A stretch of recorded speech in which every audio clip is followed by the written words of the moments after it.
ஆமா தாத்தா, என்னோட தோற்றத்தை பத்தி விசாரிச்சா உன்னோட முகம் ஏன் இன்னைக்கு வாடி போயிருக்கு? வாழ்க்கையில் சில கேள்விகளுக்கு பதில் கிடைக்காமலே இருக்கு. கேள்வி தானே, என்கிட்ட கேளு, நான் சொல்றேன் அதுக்கான பதில. நான் வாழ்க்கையில் எல்லாத்தையும் பார்த்துட்டேன், எனக்கே அதுக்கான பதில் தெரியல. நீ சின்ன பொண்ணு, உன்னால் எப்படி இதுக்கெல்லாம் பதில் சொல்ல முடியும்? வேர்ல்டு சாம்பியனே தோத்து போனது சின்ன பசங்க கிட்ட தான். வயசுக்கும் அனுபவத்துக்கும் சம்மந்தம் இல்லை தாத்தா, நீ கேட்டுதான் பாரேன். அடையப்பா, இத்தனை நாள் அமைதியாக இருந்த காயத்ரியா இப்படி சக்கப்போடு போடுற?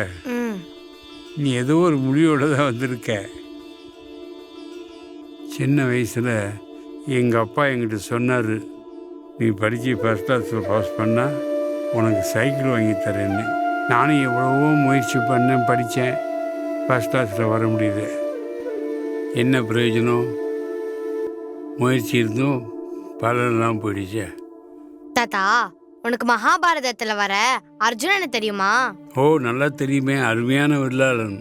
துரோணர் அவனுக்கு வில்லு கற்றுக் கொடுக்கும்போது முதல் தடவையே அவன் கிளியோட கண்ணை பார்த்து அம்பு விட்டான். அவ்வளோ பெரிய ஆளு. உன் பதில தான் உன் கேள்விக்கான பதிலும் இருக்கு. என்ன புரியலையா? ஆஹா, அர்ஜுனனுக்கு இலக்கு மட்டும் தான் தெரிஞ்சது, சுத்தி இருக்க வேற எதுவுமே தெரியல. ஆனா உனக்கு அப்படி இல்லை.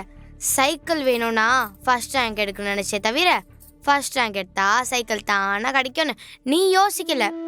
உன்ன மாதிரி தான் தாத்தா, இங்க நிறைய பேரு பலனுக்காக இலக்கு நோக்கி ஓடுறாங்களே தவிர இலக்கு நோக்கி போனா பலன் தானா கிடைக்கும்னு அவங்களுக்கு தோணல. சரி, நான் ஒத்துக்கிறேன்.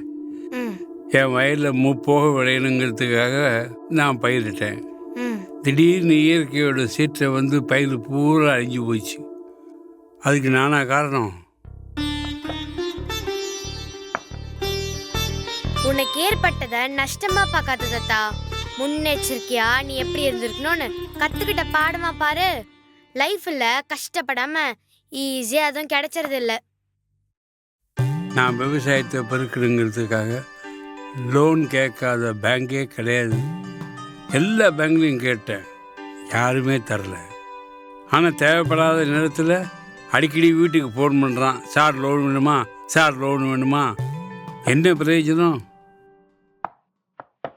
மனுஷன் எறும்பு கிட்ட இருந்து நிறைய கத்துக்கணும். எறும்பு எப்பெல்லாம் வெயில் காலத்துல வெளியே வருதோ அப்பெல்லாம் உணவு தேவைக்கு அதிகமாகவே சேர்த்து வச்சுக்கும். மழை காலத்துல சேர்த்து வச்சு பொழைச்சிக்கும். அது போல கிடைக்கும் போதே நீயும் சேர்த்து வச்சிருந்தா கஷ்டத்தை சந்திச்சிருக்க மாட்டே தாத்தா. நீ ஒரு குழந்தை, இதெல்லாம் நான் உங்கள்கிட்ட சொல்லக்கூடாது, இருந்தாலும் சொல்கிறேன். நான் ஒரு பொண்ணை உயிருக்குயிராக காதலித்தேன். ஆனால் மனுஷன் உருவாக்கின ஏதோ ஒரு சில விஷயத்தினால காதல் பிரிஞ்சு போச்சு. நாங்கள் சேர மாட்டோம்னு தெரிஞ்சதுக்கப்புறம் எங்களை ஏன் பார்க்க வைக்கணும், காதலிக்க வைக்கணும், ஏன் பிரிக்கணும்? உங்க OTT Plus ஆப்பை டவுன்லோட் பண்ணுங்க, சப்ஸ்கிரைப் பண்ணுங்க, என்ஜாய் பண்ணுங்க.